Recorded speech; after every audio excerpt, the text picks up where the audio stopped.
Olá, boa noite, seja muito bem-vindo, muito bem-vinda. Está no ar o Terra Viva DBO na TV desta sexta-feira, 11 de junho, com as principais notícias da pecuária. E a gente abre o nosso programa falando de um dos principais problemas de saúde da vacada leiteira brasileira, a mastite. Doença responsável por grandes prejuízos para o fazendeiro ao longo do ano todo. Mas o período de maior risco para a matriz é quando ela está seca, porque nem sempre o seu organismo é capaz de criar aí a proteção natural contra os elementos causadores de infecções que vão provocar a doença. O que se pode fazer para evitar, então, maiores complicações nesta situação? Esse é o tema do nosso apresentador e editor Sidney Maschio, na sua primeira participação no programa de hoje. Boa noite, Sidney. Seja muito bem-vindo no Serviço do Dia. Boa noite, Daiane. Muito boa noite para todo mundo. Na tarde dourada, caindo em sombras alongadas, a comitiva estradeira do Terra Viva DBO na TV atravessou o raso da Gameleira e chegou aqui nesse rincão na hora que estava marcada para a reunião, para nossa reunião com a companheirada. E dando então por começada esta função novidadeira, a gente já anuncia a apresentação da prosa abrideira do dia. Pois é, conforme o companheiro fazendeiro brasileiro tem bem ciência e sabedência, o organismo da vaca, né, tem um sistema natural de proteção contra essa consumição representada pela mastite, que é a produção de uma substância especial para tampar o teto da fêmea quando ela não está dando leite. A questão é que nem sempre isso funciona perfeitamente, e aí o jeito é usar tecnologia para resolver a situação. Pois então, para saber direito como é que isso pode ser feito, a gente convidou para a nossa entrevista do dia o Dr. Marcos Veiga, médico veterinário e professor da Faculdade de Medicina Veterinária e Zootecnista da USP, a Universidade de São Paulo, que vai prosear com os produtores e as produtoras do Brasil inteiro, falando ao vivo por vias internéticas, diretamente de Ribeirão Preto, aqui no interior do estado de São Paulo. Muito boa noite, doutor Marcos. Para nós é uma grande honra ter a sua presença virtual aqui no nosso arranchamento eletrônico. Seja muito bem-vindo. Muito boa noite, Sidney. Boa noite a todos que nos acompanham. Uma satisfação estar aqui com você. Ô Marcos, a gente tem uma ideia assim do tamanho do prejuízo que a mastite provoca todo ano para o setor leiteiro brasileiro? Você, né, a mastite é considerada no mundo todo, não só no Brasil, como a principal doença da vaca leiteira. Eu vou te dar um exemplo de quanto que é a perda que uma vaca com mastite tem. Em média, nós estimamos isso com dados aqui do Brasil, que uma vaca perde por dia de 1 a 3 litros de leite em comparação com uma vaca da mesma fazenda, do mesmo rebanho que não tem a mastite. E hoje no Brasil, a estimativa que nós temos é de que em torno de 40% das vacas que estão produzindo leite, que estão hoje no dia a dia aí das nossas fazendas, tem essa doença. Então, esse, sem dúvida nenhuma, é o principal prejuízo. E tem outros, por exemplo, o laticínio perde, o consumidor perde também, né? Porque diminui a qualidade. Agora, Marcos, o que provoca a mastite? A mastite, Sidney, é uma doença causada essencialmente por micro-organismos, né? Por contaminações que entram dentro do úbere da vaca, né? Entra dentro do teto da vaca durante a ordenha, quando a vaca, por exemplo, está deitada num local contaminado, e isso faz com que a vaca reaja, ela responda, ela tem uma inflamação. Então, o conceito de mastite é uma inflamação, só que na grande maioria das vezes é uma inflamação que tem como causa uma bactéria, um micro-organismo que vem geralmente ou da ordenha ou do ambiente. A gente chama uma mastite contagiosa ou ambiental. São essas duas principais origens que a gente tem da mastite. Agora, o que acontece no úbere da vaca no período em que ela está seca, Marcos? Sim, né? A vaca leiteira, ela tem que ter um período de descanso. Seria as férias que a gente dá para uma vaca entre uma lactação e outra. Esse período seco é de mais ou menos 60 dias, tradicionalmente. E o que acontece é que durante a lactação da vaca, quando ela está produzindo leite, essa vaca tem uma série de procedimentos na ordenha que faz com que os tetos sejam limpos, sejam higienizados todo dia. Quando a ordenha é interrompida, isso é interrompido, ou seja, a vaca não tem mais esse tipo de procedimento de higienização dos tetos que a gente chama de pré-dipping, pós-dipping. Por outro lado, quando a vaca deixa de ser ordenhada, existe um acúmulo, existe um aumento do volume de leite. Então, a dificuldade dos tetos de fecharem, de manter esse ambiente interno protegido, é muito grande. É como se a gente tivesse uma porta que ela fica constantemente sendo desafiada em função dessa pressão que acontece logo depois que seca a vaca. Hoje, Sidney, só para você ter uma ideia, hoje nós temos fazendas que as vacas secam com 15, 20, 30 litros de leite sendo produzido. Então, você imagina a dificuldade que é uma transição entre esse período de lactação, de produção de leite, para esse período de descanso, né, que são as férias da vaca. Agora, como é que funciona esse selante interno dos tetos que a gente aplica artificialmente na vaca para evitar a entrada dos elementos causadores da mastite? Sim. Então, quando a vaca ela tem essa secagem, né, que a gente chama, é um processo em que as ordenhas são interrompidas e daí, naturalmente, vamos dizer assim, na natureza, a vaca forma um tipo de tecido chamado tampão de queratina. E essa é a palavra mesmo, é um tampão. É uma barreira física que é natural da vaca, que a vaca própria cria, que ela consegue bloquear completamente a glândula mamária, o úbre, desse tipo de contaminação. Então, isso é o que acontece naturalmente nas primeiras semanas, nos primeiros dias pós a secagem. O que os estudos mostraram recentemente é de que uma parte das vacas, por várias razões, seja genética, seja de alta produção, não consegue formar esse tampão, essa barreira, e daí foi desenvolvida por meio de tecnologia, né, por meio de formulações que conseguem criar esse tipo de barreira, o que nós chamamos hoje de selante interno de tetos. Então, selante de tetos, né, o selante interno de tetos, é um tipo de produto que é aplicado logo depois que a vaca é secada, né, quando interrompe todas as ordenhas, que faz com que existe uma barreira que é criada, nesse caso pelo produto, entre esse ambiente externo e o ambiente interno. Então é como se a gente fosse lá e trancasse a porta de uma forma bastante eficiente, né? Os estudos mostram que essa barreira hoje, ela protege em torno aí de 90% contra esses ataques, essas novas infecções, essas possíveis contaminações que podem acontecer durante o período seco. Então, é uma medida muito eficaz e uma medida relativamente barata frente aos benefícios que é reduzir a mastite e preparar a vaca para uma nova lactação. Agora, Marcos, o uso desse tipo de selante que você está falando, né, ele dispensa aí outros tipos de ações preventivas, né, na secagem da vaca, que também vão ajudar a evitar a mastite no período seco? Cine, essa é uma pergunta fundamental e vale muito a pena a gente reforçar o seguinte. Nós temos hoje dois tipos de ferramentas, de estratégias que são hoje consideradas essenciais na secagem de uma vaca leiteira. Número 1 é o tratamento de vaca seca, que é um tratamento à base de antibiótico para combater essa infecção, né? Como eu falei, se a gente tem 40% das vacas doentes durante a produção, é na secagem o melhor momento para essa infecção ser tratada. Por quê? Porque a gente não perde dinheiro com o descarte do leite. E como o antibiótico permanece na glândula mamária, a chance de curar essa vaca é muito alta. Então, a primeira estratégia é o tratamento de vaca seca. E em complementação, ou seja, em conjunto, em associação, se recomenda o uso do selante de tetos. Então, hoje, o que a gente chama o que é o mínimo, o que é o básico, o que é o que não pode faltar? É o tratamento de vaca seca.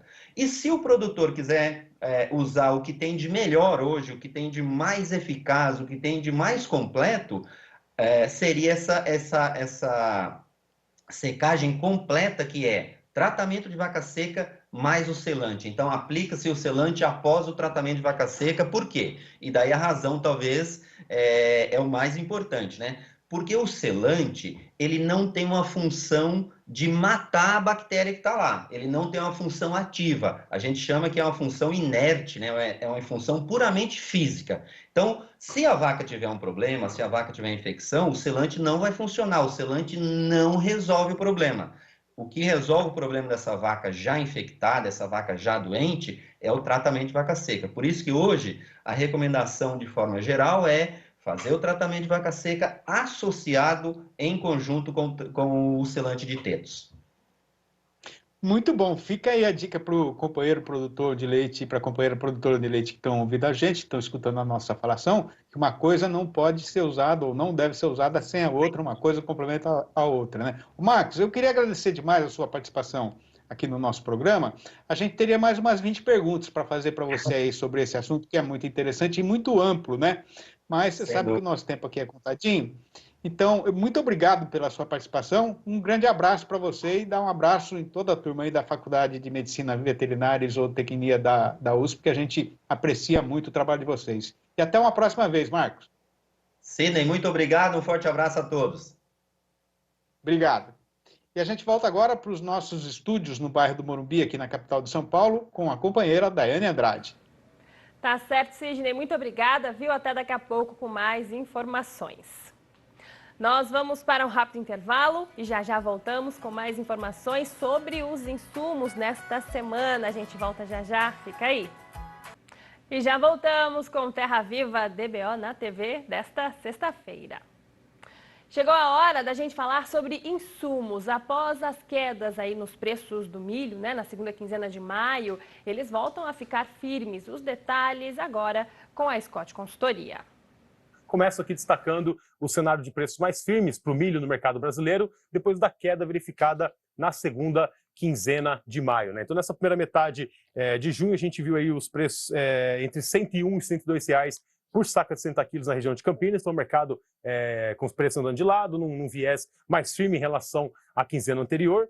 Por um lado, a gente tem aí um câmbio mais fraco, né, entre 5,5 e 5,10, que acaba impactando sobre os preços das commodities agrícolas, mas, por outro lado, uma preocupação ainda bastante grande com relação à produtividade, à situação do milho de segunda safra no país, né? E mais recentemente também as revisões para baixo com relação às condições das lavouras nos Estados Unidos, né? Então, os norte-americanos já finalizaram a semeadura do milho 2021-2022 e o último boletim traz aí 72% das lavouras de milho no país em boa ou excelente condições, né? Frente aos 76% nessas condições na semana anterior. Então, essa revisão para baixo também traz uma preocupação, principalmente nas regiões onde a previsão aponta para um tempo mais seco em curto prazo, né? Então, preocupações com a segunda safra no Brasil, um clima um pouco mais adverso agora, recentemente nos Estados Unidos, contrapondo a queda no dólar e dando sustentação aos preços do milho aqui no mercado brasileiro, né? Por curto prazo, se a gente pensar aí até meados de julho, né, quando a colheita deve ganhar força no país, já que houve um atraso na semeadura, a tendência também é que a colheita, esse ritmo maior, fica um pouco mais para frente, né? Então, até lá, a baixa disponibilidade e as preocupações com relação à segunda safra são fatores aí de sustentação dos preços aqui no mercado interno, mas essa alta aí podendo ser limitada pela queda ou pelo patamar mais baixo do câmbio, né? Então, o dólar recuando também em relação ao real impacta diretamente nos preços aí dos produtos, como a gente falou, né? Então, o pecuarista, só para a gente fechar aqui o raciocínio, com o boi gordo firmando os preços aí nos últimos dias e o milho em estabilidade, num cenário um pouco mais estável, mais firme, pode aí favorecer a relação de troca no curto e médio prazo. Então, atenção às oportunidades de compra e, é claro, nesse momento agora de colheita aqui no Brasil, aproximando da colheita aí em junho e julho, né, meados de junho e julho, e também de final de semeadura e desenvolvimento dos Estados Unidos, o clima tem um papel bastante importante no mercado de grãos. Certo, Rafael, muito obrigada. E olha, em São Paulo, o preço da arroba do boi gordo registrou alta e chegou aos R$ 316 reais. O Felipe Gomes traz mais detalhes para a gente. Para garantir as compras e o consequente alongamento das escalas de abate, os frigoríficos paulistas ofertaram preços maiores pelos animais terminados na última quinta-feira. Segundo o levantamento da Scott Consultoria, na comparação diária, o preço da arroba do boi gordo subiu R$ 1,00 a arroba e da novilha gorda R$ 2,00. Já o da vaca gorda ficou estável. Dessa forma, em São Paulo, o boi gordo ficou cotado em R$ 316 reais por arroba e a vaca gorda em R$ 294. A novilha também ficou com preço de R$ 309 reais a arroba, preços brutos e a prazo. Animais de até 30 meses que atendem os requisitos para exportação ficaram cotados em R$ 320 reais por arroba, preço bruto e à vista. E ainda nesta edição, vamos trazer mais informações e detalhes sobre o mercado do boi gordo. E olha só, hoje, parlamentares da Comissão de Agricultura da Câmara dos Deputados visitaram a sede da Embrapa Gado de Leite em Juiz de Fora, Minas Gerais. Os detalhes você confere já já, logo depois do nosso rápido intervalo. Não sai daí. Estamos de volta com as notícias da pecuária para você. Foi publicada hoje no Diário Oficial da União a sanção do PLN 4, lei que recompõe as despesas primárias do orçamento da União de 2021, dos quais 3,68 bilhões de reais são voltados para o agronegócio. A sanção da lei pelo presidente Jair Bolsonaro facilita agora o avanço das negociações entre representantes do Ministério da Agricultura e do Ministério da Economia para que seja definido, né, o total de recursos aí que será destinado ao setor produtivo, bem como as taxas de juros que serão aplicadas nesta temporada para o Plano Safra 2021-2022. E hoje, parlamentares da Comissão de Agricultura da Câmara dos Deputados visitaram a sede da Embrapa Gado de Leite em Juiz de Fora, Minas Gerais. Os deputados foram recebidos pelo chefe-geral da Embrapa Gado de Leite, Paulo do Carmo Martins. O objetivo da visita é tratar da formulação de políticas públicas para o setor leiteiro. A visita à Embrapa Gado de Leite foi coordenada pela presidente da Comissão de Agricultura da Câmara dos Deputados, Aline Sleutes. O grupo, formado pelos parlamentares Domingos Sávio, Benês Leocádio e Charles Evangelista, fará uma sequência de visitas técnicas oficiais a 5 estados: Minas Gerais, Rio Grande do Sul, Paraná, São Paulo e Espírito Santo. Entre os principais assuntos debatidos estão as alternativas para o produtor superar os altos preços dos insumos e como o setor pode se estruturar para superar os futuros desafios. Durante o encontro, também foram destacados os avanços do setor leiteiro, bem como a importância da Embrapa Gado de Leite, que neste ano completa 45 anos. Nós tivemos a oportunidade de mostrar algumas soluções muito interessantes para os deputados que aqui estiveram. Desde a possibilidade de a gente reduzir custos de produção nesse momento em que milho e soja está caro, e a gente tem um capim que ele não é substituto perfeito, mas ele tem condição de reduzir custos, que é o caso do capiaçu. Tivemos a oportunidade de discutir políticas de transferência de tecnologia, utilizando toda a infraestrutura digital. E acho que tem uma terceira questão muito importante. Os deputados viram possibilidades de aportar recursos por emenda parlamentar para que a gente possa chegar de uma maneira mais assertiva junto ao produtor. O PIB, Produto Interno Bruto do agronegócio, cresceu mais de 5% no primeiro trimestre. Em 2021, o setor pode representar mais de 30% do PIB total do país. De janeiro a março, o PIB do agro brasileiro, calculado pelo CPEA da Exalc-USP em parceria com a CNA, Confederação da Agricultura e Pecuária do Brasil, teve alta de 5,35%. Segundo os pesquisadores, o resultado está atrelado ao forte crescimento de quase 8% do ramo agrícola, tendo em vista que o setor pecuário teve queda de 1,96%. Vamos para mais um rápido intervalo e já voltamos com as informações do mercado do boi gordo e as cotações desta sexta-feira. 10 praças registraram mudanças. A gente volta em instantes. E já estamos de volta com o nosso Terra Viva DBO na TV. Quem também volta aqui ao nosso rancho eletrônico é o Sidney Maschio, que traz o fechamento do mercado do boi gordo nesta sexta-feira em todo o país. Sidney, é com você. Obrigado, Daiane. E mesmo com a sexta-feira cumprindo a tradição de andar numa toada bem mais sossegada, mais uma vez, nesta metade abrideira do mês, a nossa Praça Boiadeira fechou uma semana embicada no rumo de subida da ribanceira e o motivo principal é a falta de gado terminado no mercado. Enquanto no frigorífico a câmara fria vai ficando cada vez mais vazia, o consumo de carne aqui no nosso próprio terreiro está até um pouco mais animado do que era o esperado e deve continuar assim por mais alguns dias, por conta aí do período de pagamento de salário ao trabalhador empregado. Ao mesmo tempo, a exportação não cumpriu a previsão e voltou a aumentar no começo do mês. E até agora ninguém viu nem sinal daquela febre derrubadeira que estava ameaçando o setor, desde que o valor do dólar se largou, o valor do dólar em relação ao real, se largou na descida da ladeira, né? Por este e por outros motivos, no mercado de carne sem osso, no atacado, o carretão também pegou o estradão na direção de morro acima, com o preço médio dos cortes comercializados subindo 0,6% nos últimos 7 dias contados desta quinta-feira passada para trás. No mesmo espaço de tempo considerado, o comércio de carne sem osso no varejo continua andando em rumos desencontrados, com o Rio de Janeiro e o Paraná registrando uma alta de 0,2% na média dos cortes oferecidos no balcão do açougue, enquanto em São Paulo e nas Minas Gerais o caso foi de uma queda ligeira de 0,1%. Pois então, agora corrigindo rapidamente aí uma informação que a gente falou agora há pouquinho, né, no balanço do dia da Scott Consultoria, foram apuradas mudanças nas cotações em 9 das 32 regiões pesquisadas em todo o Brasil, sendo que desta vez, em 8 delas, o preço subiu e só em uma única e solitária ele foi na direção contrária. E conforme o companheiro, a companheira pecuaristas já estão acostumados a ouvir aqui na nossa falação, a responsabilidade de fazer a recitação dessa lista está na mão da nossa companheira apresentadora e jornalista, Daiane Andrade. Acompanhe.